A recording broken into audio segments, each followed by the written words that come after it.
আচ্ছা ওকে, তো আমরা এখন ইনফিনিটি সাইডে আমরা একটা অ্যাকাউন্ট ক্রিয়েট করব। অ্যাকাউন্ট ক্রিয়েট করার পরে দেন আমরা ফাইনালি হচ্ছে একটা সি প্যানেল দিব এখানে ফ্রিতে, আমরা প্র্যাকটিস করতে পারি না ওয়ার্ডপ্রেসটার জন্য।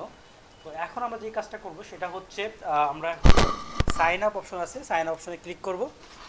করার পরে এখানে আমরা মেইল এবং পাসওয়ার্ড, একটা পাসওয়ার্ড দিবেন হার্ডি পাসওয়ার্ড এবং কনফার্ম পাসওয়ার্ড দিবেন সেম জিনিসটাই। তো প্রথমে আমি এখানে দিচ্ছি জানি না আমার অ্যাকাউন্ট আছে কিনা, সজীব ডট বেসিস 21@gmail.com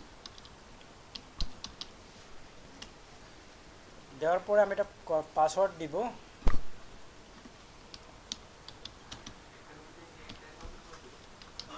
জি,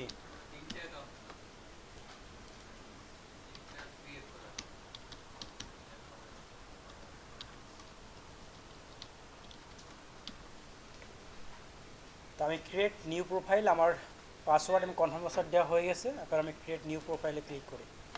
করার পরে এখন এখানে হচ্ছে ট্রাফিক লাইট সিলেক্ট করতে হবে, দেন অ্যাকাউন্টটা হয়ে যাবে আশা করি।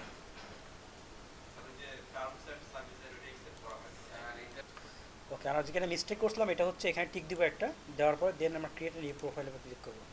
এবার বলতে কার সিলেক্ট করতে, কার কোথায় কোথায় আছে সিলেক্ট করে আমরা একটু। ওকে, ফাইনালি আমাদের অ্যাকাউন্ট ক্রিয়েট হয়ে গেছে। এখন আমাদের মেইলে কি একটা কনফার্মেশন মেইল গেছে, তো এটা আমরা দেখবো। তো এর আগে এটা নেভার দেই, সেভ করার প্রয়োজন নাই। এখানে আসার পরে দেখেন এখানে কি হচ্ছে ভেরিফাই ইমেল অ্যাড্রেস আসছে। এখান থেকে আমরা কী করবো, এখন হচ্ছে ভেরিফাই ইমেল অ্যাড্রেসের উপরে ক্লিক করব। ঠিক আছে, আবার যখন তার প্রোফাইলটা ক্রিয়েট করবেন দেন হচ্ছে আপনার মেইলের ভেতরে একটা কনফার্মেশন মেইল আসবে যেখান থেকে আপনি মেইলটা ভেরিফাই করবেন। এখন ভেরিফাই ইমেল অ্যাড্রেসের উপরে ক্লিক করব। ক্লিক করার পরে দেখেন আপনার একটা অ্যাকাউন্ট হয়ে গেছে, তাই না? আর এটা হওয়ার পরে এখানে বলতেছি কি এবার এটা এখানে একটা ক্রিয়েট অ্যাকাউন্ট তৈরি করতে হবে। তো ক্রিয়েট অ্যাকাউন্ট আপনি এখান থেকে আমাদের কোনো অ্যাকাউন্ট আছে নাকি? নাই কিন্তু। তো আমরা ক্রিয়েট অ্যাকাউন্ট উপরে ক্লিক করব। করার পরে এখানে দেখেন একটা হচ্ছে সাবডোমেন আর একটা হচ্ছে কাস্টম ডোমেন।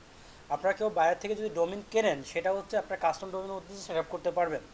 আর যেহেতু আমাদের এখানে ডোমেন নাই বা কিছুই নাই, আমাদের হোস্টিং ডোমেন কিছু নাই, সম্পূর্ণ ফ্রিতে কাজ করব, এই জন্য আমরা এই সাবডোমেনটাকে চুজ করব। ঠিক আছে, দেন এখানে কি করব এবার খেয়াল করে দেখেন এটা হচ্ছে সাবডোমেন। ঠিক আছে, আর ডোমেন এক্সটেনশনটা হচ্ছে যেমন .com, .net, .org, তাই না, .io বা .in ইন্ডিয়াটা .com, .bd। তো এখান থেকে মূলত হচ্ছে আপনি এখানে যেই নামই দেন না কেন, আমি যদি এখানে নাম দেই যে ঢাকা ফক্স নাম দেই, দেওয়ার পরে দেখেন এখানে আমরা যেমন ঢাকা ফক্স .com ইউজ করতাম না, এখানে .comটা ইউজ করতে পারবো না, কারণ ফ্রিতে ইউজ করতেছি আমরা। এই জন্য আপনাকে কী করতে হবে, এখান থেকে দেখেন ঢাকা ফক্স .rf.gd নিতে পারেন। আরেকটা হচ্ছে ঢাকা ফক্স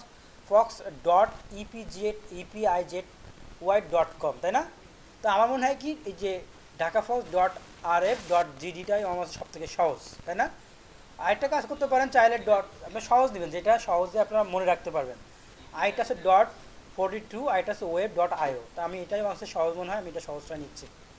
নেওয়ার পরে এটা গেল। এখন জি, এখন এখানে যদি দেখেন কাস্টম ডোমেনের উপর যদি ক্লিক করেন তো এখানে কী করতে হবে, যে ডোমেনটা আপনারা কিনছেন সেই ডোমেনটা এখানে দিতে হবে। ঠিক আছে, দিয়ে আপনার চেক অ্যাবিলিটি করে দিতে হবে, যদি কনফার্ম হয়ে যায় তো হয়ে গেল। এখন আপনাকে মেমোরি স্পেস দিবে ইনফিনিটি সাইটটা। তো আমি সাবডোমেন নিয়ে কাজ করবো এখন। দেওয়ার পর আমি চেক অ্যাবিলিটি দেখি ঠিকঠাক আছে কিনা, এটা হবে কিনা বা এটা কেউ নিছে কিনা। তো দেখেন এটা ফাইনালি কিন্তু আমাদের হয়ে গেছে, তাই না? আমাদের ওয়েবসাইট এখন কি ঢাকাফক্স.rf.gd আমাদের ইউআরএল। এখন কেউ যদি এটা গুগল লিখে সার্চ করে, এখানে সার্চ করে, যদি সার্চ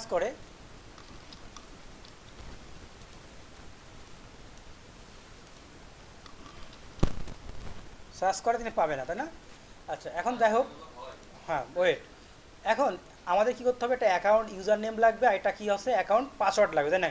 তাই না? আর ইউজার নেম কী হবে, এখানে এগুলা দিতে হবে না, আপনার কিছু করতে হবে না, জাস্ট এগুলাকে আপনি ওপেন রাখেন। রাখার পরে দেন আপনি ক্রিয়েট অ্যাকাউন্ট উপরে ক্লিক করেন। করার পরে এখন বাস সিলেক্ট করেন এবার। ওকে, ফাইনালি আমাদের কি হচ্ছে একটা অ্যাকাউন্ট ক্রিয়েট হয়ে গেছে আমাদের, রাইট? এখন আমরা যে কাজটা করব দেখেন ওপেন্স কন্ট্রোল প্যানেল, তাই না? তো আমাদের সাধারণত এই কন্ট্রোলটাকে সি দিয়ে উচ্চারণ করা হয়, তো আমি এখানে লিখছিলাম সি প্যানেল, তাই না?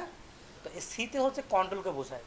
তো আপনি যখন ডোমিন হোস্টিং কিনবেন, তো আমি একটু পরে ডোমিন হোস্টিং কিনবো একটা আমার জন্য, তখন দেখাবো না যে কীভাবে ডোমিন হোস্টিং কিনতে হয়। এখন এখানে ওপেন কন্ট্রোল দিয়ে কী করবো, আমরা এখন ওপেন করতে হবে না এটা। তো এখন আপনি যদি এটাকে ওপেন কন্ট্রোলের উপর ক্লিক করেন তাহলে কী হবে, দেখেন একটা নোটিফিকেশন আসছে, তাই না, এটা আপনার ইয়ে আসছে, নোটিশ আসছে, একটা ইম্পর্টেন্ট নোটিশ। তো আপনি এটা কী করবেন, অ্যাপ্রুভ করে দিবেন, ঠিক আছে। অ্যাপ্রুভ করার পরে দেখেন যে আপনার কী বলতেছে, এই যে cPanel পেয়ে গেছেন আপনি। এটা টাকা দিয়েও কিনলে সেম পাবেন, ফ্রিতে নিলেও আপনি এটা cPanel পেয়ে গেছেন। এটা সবাই সেট আপ করেন। তো আমরা তো cPanel এটা ফ্রিতে পেয়ে গেলাম, তাই না। তো ফ্রিতে আমরা কতদিন কাজ করব, 2 মাস 3 মাস, তবে এটা আজীবনই থাকে, ততদিন আপনি রাখতে পারেন। দেখা যায় একসময় পাসওয়ার্ড হারিয়ে ফেলছেন, ইউজার নেম ভুলে গেছেন, দেখবেন একদিন সাইট বন্ধ থাকবে, এই আর কি। সবসময় তো আপনাকে আনলিমিটেড হোস্টিং দিবে না, নির্দিষ্ট একটা মেয়াদ আছে একটা। তোদের ইনকামটা মূলত হচ্ছে আপনার ফ্রিতে দিয়ে লাভটা কি, ওদের লাভটা হচ্ছে এই যে সাইডে অ্যাড চলতেছে একটা, এই অ্যাডটা থেকে ওদের লাভ, ঠিক আছে। আপনার লাভ কি মানে, এই যে আপনি এটা আপনি ওয়েবসাইট করতে বানাচ্ছেন, প্র্যাকটিস করতেছেন, এটাই আপনার লাভ। এই যে এখন না হলে যদি না থাকতো তাহলে একটা 1000 টাকার ডোমিন হোস্টিং কিনতে হতো আপনার, টাকাটা বাঁচতেছে আপনার। আরও সুবিধা আছে, বললে শেষ হবে না। যাই হোক, এখন আর এদিকে আসি আমরা। এবার এবার ধরেন আমরা হচ্ছে কি করব, এখন এদিকে খেয়াল করেন একটু। তো এই cPanelটার আমরা যে আমাদের যে ঢাকা বক্সের যে ওয়েবসাইটটা আছে না, ওটার cPanel সেম এটাই। তো আমরা এখানে মূলত কাজ করব হচ্ছে, যেমন এখানে হচ্ছে মূলত এটা হচ্ছে ডাটাবেজের কাজ, এটা হচ্ছে ডোমিন অ্যাড, যদি অ্যাড ডোমিন করতে পারেন, সাব ডোমিন অ্যাড করতে পারেন, তো এগুলা অনেক কাজ আছে। তো মূলত এগুলো ডেভেলপারের কাজ, যারা হচ্ছে খুব ভালো ডেভেলপমেন্টের কাজ করতেছে, যেমন 500 এবং PHP যারা কাজ করতেছে, তারা সারাক্ষণ এগুলোতে পড়ে থাকে, তাই না। আমরা ডিজিটাল মার্কেটার হিসাবে আমরা এখানে ওয়ার্ডপ্রেসের কাজ শিখতে আসছি। ওয়ার্ডপ্রেস সেটআপটা কীভাবে দিব সেটা আমরা দেখবো। এটা নিচে করে আসার পরে দেখেন এখানে আছে কি, এখানে অ্যাস ইনস্টল নামে একটা অপশন আছে, দেখছেন সফটওয়্যারের মধ্যে,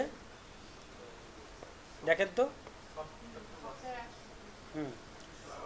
হ্যাঁ, এটার উপরে সবাই একটা ক্লিক করবো আমরা। হ্যাঁ, তো এটার উপরে ক্লিক করি, সবাই ক্লিক করে দেখি কি আছে আমাদের এর ভিতরে। দেখেন তো কোথায় আসছে নাম্বারটা। এখন এখানে দেখেন, তো আমরা তো এখানে কাজ করবো, তাই না। এখানে কাজ করার জন্য দেখবেন অনেকে বলে যে আমি জুমলা ডেভেলপার, কেউ বলে আমি ওয়ার্ডপ্রেস ডেভেলপার, তাই না। কেউ বলে এসএম দেখেন PHP VB, এই এক একটা দেখেন সফটওয়্যার কিন্তু এগুলোতে মানুষ কী করে, বিভিন্ন ওয়েবসাইট তৈরি করে, তাই না। তো আমরা কাজ করবো হচ্ছে কোনটা, ওয়ার্ডপ্রেস দিয়ে। তো ওয়ার্ডপ্রেস দিয়ে কাজ করার জন্য আপনাকে যেটা করতে হবে সেটা হচ্ছে কি, ইনস্টল অপশনে ক্লিক করতে হবে। এখানে ক্লিক করার পরে এখানে দেখেন এখানে কি আছে। তো আপনি যদি খেয়াল করেন, আমি যদি এখানে লিখি ঢাকা ফক্স, তাই না, .com লিখি, লেখার পরে দেখেন এর সামনে কি আসছে, HTTP আসছে, না। তো আমরা কি করব, এই সাইটটাকে আমরা কি করব, HTTPS নিব নাকি। তো আপনারা কি করবেন, HTTPS তারপর www ডট চলে আসবে, ঠিক আছে। দেওয়ার পর ঢাকাফক্স.rf.gd, তাই না। অনেক বড়টা টাইটেল আসতেছে না আপনার, এটা খেয়াল করে দেখেন এখানে কী লেখা আছে। টাইটেলটা আপনি যদি এইভাবে নেন তো এবার নিতে পারেন, আপনি বলেন না আমি কোনো সামনে www ডট রাখবো না, জাস্ট https/dhakafox.rf.gd। এখন জিডি, ওই যে আমরা ফ্রি, আমাদের এর আন্ডারে কাজ করতেছি। আচ্ছা, এবার খেয়াল করেন, তো আমাদের এখানে কি করব, আমরা HTTPS করলাম। এখন যদি আমরা এখানে www ডটটা রাখতে পারি, তো এটা হচ্ছে ভালো, এটা রাখা গুড প্র্যাকটিস। তো আমরা রাখি এটা। তো আমাদের SSL সার্টিফিকেটটা নাই, আমরা যারা ডোমেইন হোস্টিং কিনবো দেখবেন যে ওখানে আপনারা SSL সার্টিফিকেট একটা অনেক ফ্রি দেয় অনেকে, SSL সার্টিফিকেট সিকিউর একটা আর কি। আচ্ছা, এবার আসার পরে এখানে দেখেন এটা কি আছে, ভার্সন, আপনার ইনস্টল ভার্সন 6.1.1 ভার্সন আছে। তো আমরা এটা অনেকে 5.9.5 অনেক ভার্সন ইউজ করে, তো আমরা 6.1 দিয়ে শুরু করবো, আমরা সমস্যা নেই, এটা ভার্সন, ওয়ার্ডপ্রেস ভার্সন। এরপর এখানে আসার পরে দেখেন এখানে আছে কি সাইড নেম, তাই না। সাইড নেম আমি মাই ব্লগ, আমি এখানে দিচ্ছি MD সজিব সাহেব, ওয়েলকাম টু our official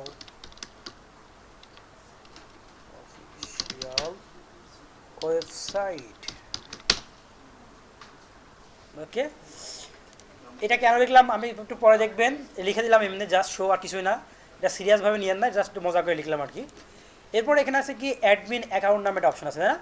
এখানে মাথায় রাখবেন এই যে অ্যাকাউন্ট ইউজার নেম আর এই যে পাসওয়ার্ডটা দেখছেন, এটাকে আজীবন মনে রাখতে হবে কিন্তু, নাহলে ওয়ার্ডপ্রেস সাইটে ঢুকতে পারবেন না। হ্যাঁ, তো এটা আমি ইউজার নেম দিচ্ছি আমি ঢাকা ফক্স 24, ঠিক আছে। দেওয়ার পরে আমি কি করব এখন, এটা হচ্ছে আমার পাসওয়ার্ড। তো এই পাসওয়ার্ডটা খুবই হার্ডি হতে হবে। যদি আমি এটা ডিলিট করে দেই, ডিলিট করে আমি ইউজ করি আমার মতন, আমি একটা পাসওয়ার্ড ইউজ করি, দেখেন আপনারা দেখায় সবাই, আপনারা সবাই দেখেন। ওকে, আমাদের ইউজার নেম এবং পাসওয়ার্ডটা শেষ। এবার এখানে দেখেন, এখানে আর কোনো কাজ করতে হবে না, জাস্ট ল্যাঙ্গুয়েজ ইংলিশ রাখবেন। এখানে আসার পরে আপনার কোনো কাজ নাই।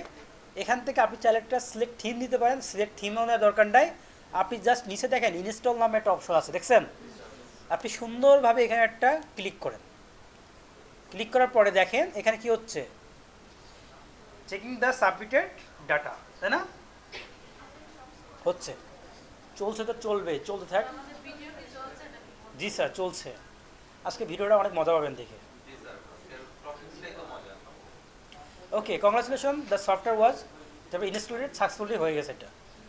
তো এখন একটু খেয়াল করে দেখেন তো, এখানে এটা কি আমাদের, একটু খেয়াল করেন, ওয়েবসাইট লিঙ্ক।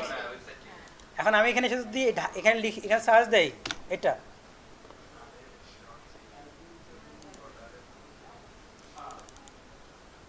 একটু সময় লাগবে, একটু আছে প্রসেসিংয়ে, সমস্যা নাই। ওকে, তো এখন আর এটা কি আছে বলেন তো আমাদের, তাহলে আমরা এখন তো কী করবো, যখন আমরা ওয়েবসাইটের লিঙ্কটা দিচ্ছি তারপরে আমরা জাস্ট এখানে কি করবো, একটা স্ল্যাশ দিব, দিয়ে ডাব্লুপিতে কি ওয়ার্ড পেজ, তাই না? তারপরে হাইফেন দিয়ে অ্যাডমিন লিখবো না, অ্যাডমিন। তারপর আমরা কী করবো, ইন্টারফেস করব। ইন্টারফেস করলে এখন আমাদের কি আসবে, কিছুই আসবে না, নেট চলে গেছে।